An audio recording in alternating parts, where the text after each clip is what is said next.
Dennis Rader, infamously known as the BTK Killer, was born on March 9, 1945, in Pittsburgh, Kansas. He would be driving down the street, and he would see a woman, and he would look at her, and he would say, "You're next." Growing up in Wichita, Rader led a seemingly ordinary life. You were engaged in some kind of fantasy during this period of time? Yes, sir. Is this something you were doing for your personal pleasure? Sexual fantasy, sir.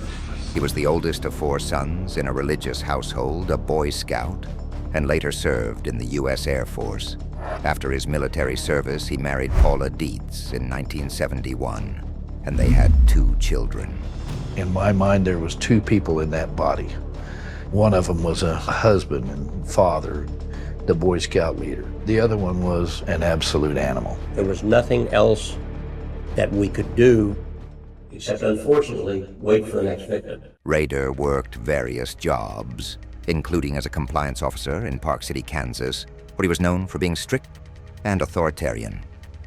However, beneath his normal suburban life, Rader harbored violent sexual fantasies from a young age. Were you armed with a handgun at that time also? Yes, I had a handgun. What happened when you came I back? actually had 2 handguns. If you read much about serial killers, they go through what they call the different phases. Which eventually led him down a dark path. These fantasies evolved into an obsession with binding, torturing, and killing people, particularly women. For the people of Wichita, this was absolutely chilling, absolutely startling, because murders like this, they happened in New York or on the West Coast or in Europe, but they didn't happen here in the heartland.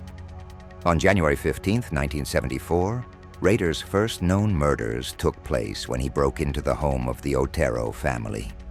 On that particular day, the 15th day of January, 1974, can you tell me where you went to kill Mr. Joseph Otero? I think it's 1834. He brutally killed 4 members of the family, Joseph and Julie Otero, and their 2 children, Josephine and Joseph Jr. No, that was part of my, I guess my what you call fantasy. These people were selected. Is this something you were doing for your personal pleasure? Sexual fantasy, sir. This marked the beginning of his terror, which spanned 3 decades. Rader's killing method was consistent and calculated.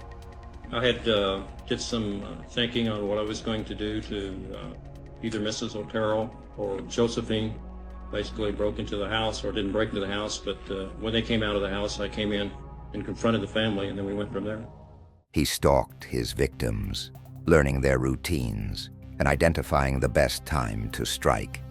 Once he decided to act, he would break into their homes, usually when they were alone. Rader would bind his victims, torture them both physically and psychologically, and then kill them. He took souvenirs from his victims as trophies, which he kept to relive the experience later. Rader's desire for attention and recognition set him apart from other serial killers. He sent taunting letters to the police and media, detailing his crimes and even giving himself the nickname BTK, which stood for Bind, Torture, Kill. These letters contained graphic descriptions of his murders and were meant to frustrate and challenge the authorities. Rader's arrogance and desire for notoriety became central to his identity as the BTK Killer. Despite living a double life as a loving father, husband, and church leader by day, and a sadistic killer by night, Rader managed to evade capture for over 30 years.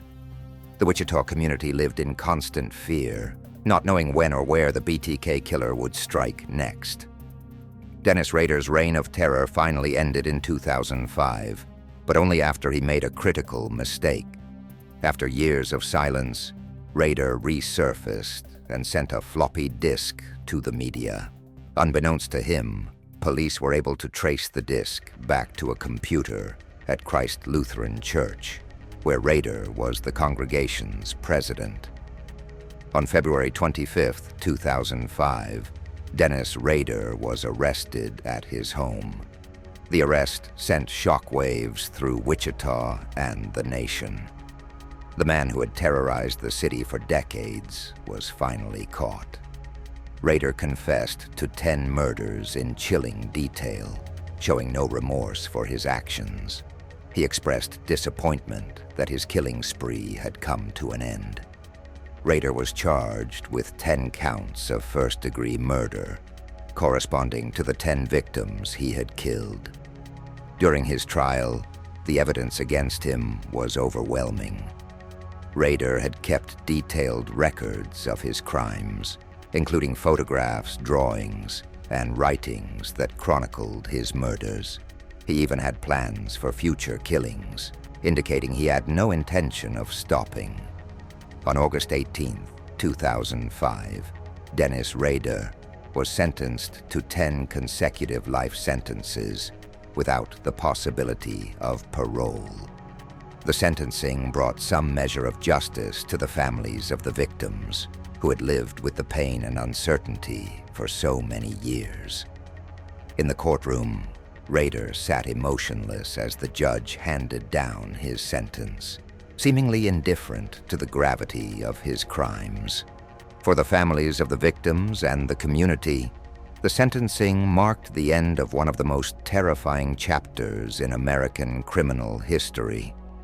While the pain caused by Rader's actions will never fully heal, the knowledge that he is behind bars for life brings some closure. The story of the BTK Killer serves as a chilling reminder of the evil that can hide behind an ordinary facade, and of the importance of vigilance and justice in the face of such horror.